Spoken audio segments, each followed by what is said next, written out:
नमस्कार दोस्तों, मैं संध्या फिर हाजिर हूँ आपके सामने एक नए विषय के साथ। दोस्तों, आप सभी को धनतेरस की बहुत बहुत शुभकामनाएं। दिवाली से पहले कार्तिक महीने की त्रयोदशी को धनतेरस का पर्व मनाया जाता है। धनतेरस पर माँ लक्ष्मी, भगवान धनवंतरी और कुबेर देवता की उपासना करने से घर में धन के भंडार कभी खाली नहीं होते। इस साल धनतेरस 18 अक्टूबर को मनाया जा रहा है। धनतेरस की पूजा का मुहूर्त लगभग 6:42 से लेकर 8:25 तक है। इस समयावधि में अगर पूजन किया जाता है तो वह बहुत ही शुभ रहेगा।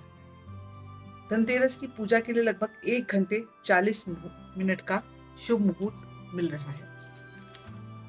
धनतेरस के दिन भगवान धनवंतरी, माँ लक्ष्मी और कुबेर देवता की पूजा का विधान बताया गया है। इस दिन आप सभी लक्ष्मी गणेश की मूर्ति खरीद सकते हैं और दिवाली के दिन इनकी पूजा कर सकते हैं। इस दिन सोना और चांदी खरीदना भी शुभ माना जाता है। विशेष तौर पर चांदी या तांबे को भगवान धनवंतरी का प्रमुख धातु माना जाता है। ऐसे में इस दिन आप चांदी या तांबे के बर्तन खरीद सकते हैं। भगवान धनवंतरी समुद्र मंथन के दौरान हाथ में कलश लेकर उत्पन्न हुए थे, इसलिए आप धनतेरस के दिन पानी भरने का बर्तन भी खरीद सकते हैं। धनतेरस के दिन शाम को परिवार की मंगल कामना के लिए यम का दीपक भी जलाया जाता है। जी हाँ, इसके लिए परिवार के मुख्य द्वार पर दिया जलाना चाहिए। धनतेरस के दिन घर में कुछ कार्यों को ना करने की भी सलाह दी जाती है, जैसे कि इसमें कुछ टूट फूट से संबंधित कार्य नहीं करना चाहिए। नल, दरवाजे या दीवारों आदि में मरम्मत का काम नहीं होना चाहिए। और दोस्तों, सबसे विशेष चीज, आज के दिन उधार देना या लेना यह बिल्कुल वर्जित है, क्योंकि माना जाता है कि अगर आज के दिन आपने उधार दिया तो आपको सालों भर देना पड़ेगा, और अगर आपने लिया तो आपको लेना पड़ेगा। जी हाँ दोस्तों, तो यह विशेषतया बिल्कुल वर्जित कार्य है जो आज नहीं किया जाता है। और दोस्तों, एक और चीज है जो मैंने आपको बताया, एक दीपक घर के दरवाजे पर जलाया जाता है। वैसे तो कई पौराणिक कथाएं हैं जो कि धनतेरस की पूजा से जुड़ी हुई हैं, लेकिन आज मैं आपको इसके बारे में बताती हूँ क्योंकि यह असल में बहुत जरूरी बात है। इस दीपक को हम यम का दीपक कहते हैं, जो घर के मुख्य द्वार पर जलाया जाता है, और उससे जुड़ी हुई एक कहानी है दोस्तों। जी हाँ दोस्तों, प्राचीन काल में एक राजा हेम हुआ करते थे। यह उनके पुत्र के बारे में ही कहानी है। राजा हेम जो थे, उनके कोई संतान नहीं थी, लेकिन बहुत दिनों तक पूजा पाठ आदि करने के बाद उनके यहाँ एक पुत्र का जन्म हुआ, और ज्योतिषियों ने भविष्यवाणी की कि राजकुमार का विवाह जिस दिन होगा उसके ठीक चौथे दिन उसकी मृत्यु हो जाएगी, वो भी सर्प को काटने से। तो राजा ने क्या सोचा कि अगर ऐसा है तो मुझे कुछ ना कुछ तो करना पड़ेगा, क्योंकि मुझे बहुत मुश्किल से ये मेरे पुत्र मिला है। तो उन्होंने ये सोचा कि इसके ऊपर मैं किसी स्त्री की परछाई तक नहीं पड़ने दूंगा। इसलिए उन्होंने अपने कुछ अनुचरों और दासियों के साथ उस पुत्र को यमुना नदी के किनारे एक गुफा में रहने के लिए भेज दिया, और यह सोचा कि आज से लेकर के आजीवन ये पुत्र मेरा वहीं रहता रहेगा, क्योंकि अगर ये किसी स्त्री के संपर्क में आएगा ही नहीं तो उसका विवाह होगा ही नहीं, और जब विवाह नहीं होगा तो मैं मृत्यु को टाल सकूंगा। ऐसा सोचकर उसने उनको वहां भेज दिया।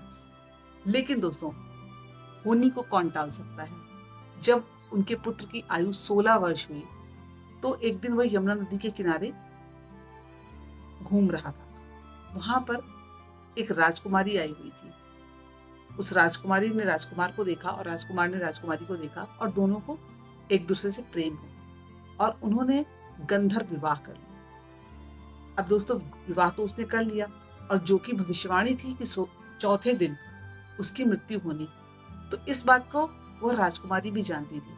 तो उसके हिसाब से उसने चौथा दिन जब आया तो उसने ये सोचा कि कुछ भी हो, मैं अपने पति के प्राणों को जाने नहीं दूंगी, और इसलिए उसने पूरी गुफा में बहुत सारे दियों को जलाकर उससे बिल्कुल रोशनी से भर दिया, जिससे कि किसी की आंखें ही चौंधी आ जाएं, इस तरह की रोशनी। और गुफा के मुख्य द्वार पर सोने, चांदी, जेवरात, हीरे सभी का बिल्कुल ढेर लगा दिया। जिसे कहते हैं ना ढेर लगाना, वैसे लगा दिया, जिससे कि उसकी भी चमक बहुत तेज हो रही थी। जब अर्धरात्रि में भगवान यमराज खुद ही सर्प का रूप रखकर उसके पति को काटने के लिए जब आए, तो उन्हें कहीं भी जाने का मार्ग नहीं मिला और उन चमक से उनकी भी आंखें बिल्कुल खुल नहीं पा रही थी और वो मार्ग देख ही नहीं पा रहे थे।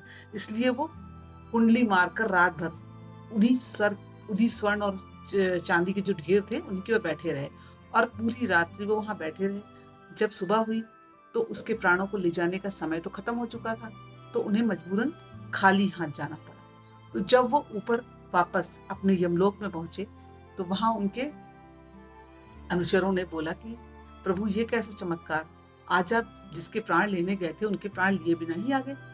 तो उन्होंने बताया कि आज मैं जहाँ गया था वहां पर इस तरह से पूरा कर रखा था। उन्होंने पूरी कहानी बताई उन्हें और उन्होंने साथ में ये भी बोला कि कल जो रात्रि जो बीत कर गई है, त्रयोदशी की तिथि, अगर इस दिन कोई भी मनुष्य अपने घर में मेरे नाम का यह दीपक जलाएगा, उसके घर में कभी भी अकाल मृत्यु नहीं होगी, कभी भी इस तरह की कोई परेशानियां नहीं आएंगी। और दोस्तों उस दिन के बाद से यह दीपक जलाने का विधान हुआ है धनतेरस के दिन। तो मुझे लगता है कि ये एक ऐसा काम है जो हर किसी को अपने घर में करना अच्छा लगेगा, क्योंकि कोई भी मनुष्य अपने घर के अंदर किसी भी तरह की अनहोनी नहीं चाहता है। दोस्तों मैंने आपको आज जो मुझे पता था मैंने आपको बताने की कोशिश करी।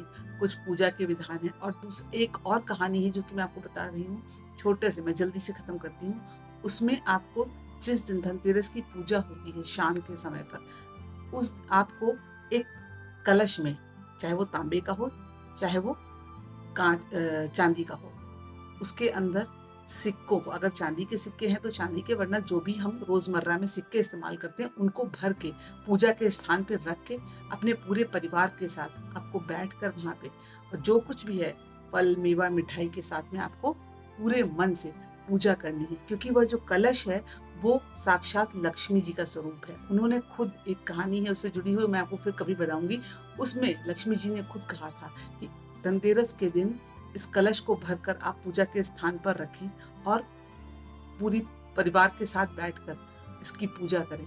मैं वहां पर पूरे साल विद्यमान रहूंगी, उस कलश में मैं अदृश्य रूप में हूँ और मैं हमेशा रहूंगी और मेरी कृपा आप लोगों पर हमेशा बनी रहेगी।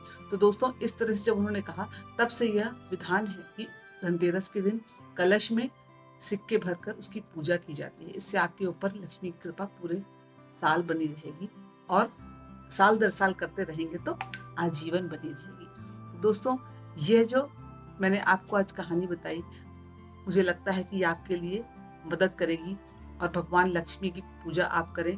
भगवान कुबेर जी की पूजा भी लक्ष्मी जी के साथ ही की जाती है, क्योंकि वह दोनों ही धन के देवी और देवता हैं।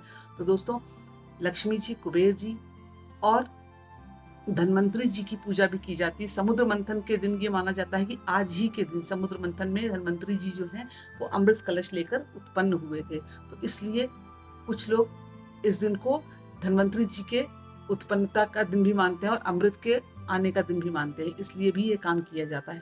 तो दोस्तों कुल मिलाकर कई कथाएं हैं जो कि आज के दिन से जुड़ी हुई हैं।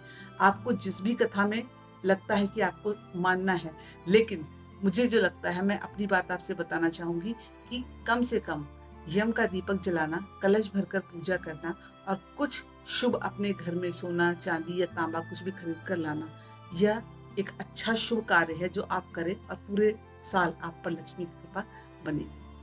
और दोस्तों अगर आपको मेरे वीडियोस अच्छे लगते हैं तो प्लीज चैनल को सब्सक्राइब कीजिएगा, लाइक एंड शेयर कीजिएगा। मिलते हैं अगले वीडियो में, तब तक के लिए नमस्कार।